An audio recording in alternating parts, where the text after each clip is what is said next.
Hello there. I want to show you guys something. I've had this 97 F350 since 2000, and I wasn't getting enough airflow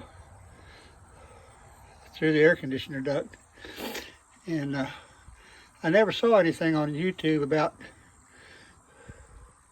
my model of truck, so I took the evaporator coil out from the box, and it only takes 2, 4, 6, 8 bolts.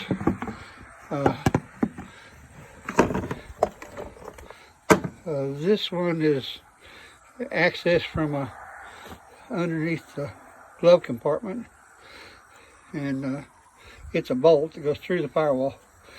And this is on a stud on the outside, so you take the nut off. That's the firewall side. And then there's 6 other screw holes, and then that just comes off. You have to flex it quite a bit to get it out.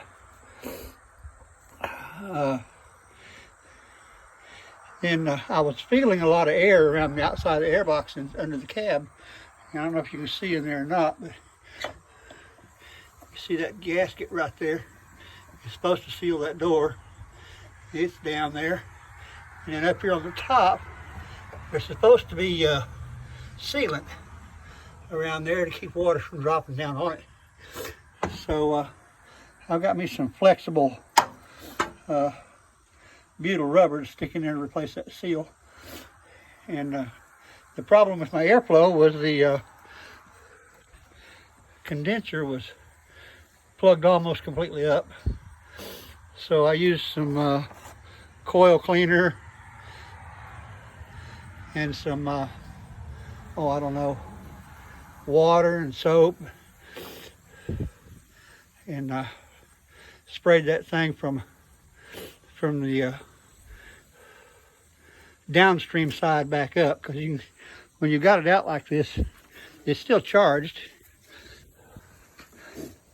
but you can raise it up all the way like this and use a water hose and air and blow right through it.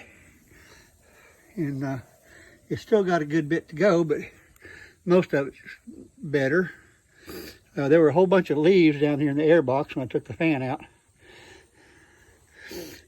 and I'm hoping that will solve my problem with the low airflow in the cabin. The other thing I checked was the resistor thermostat, which is what everybody tells you to change.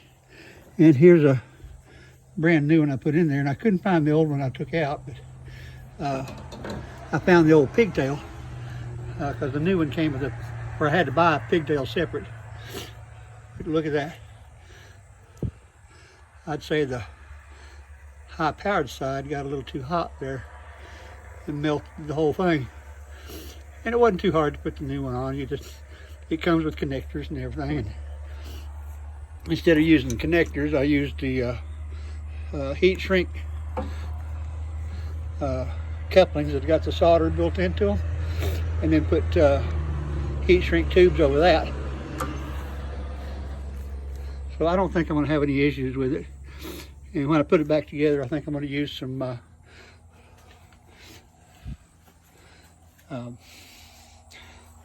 dielectric grease to keep it from getting too much corrosion back in it, because water gets dripped on those connections from the heater box.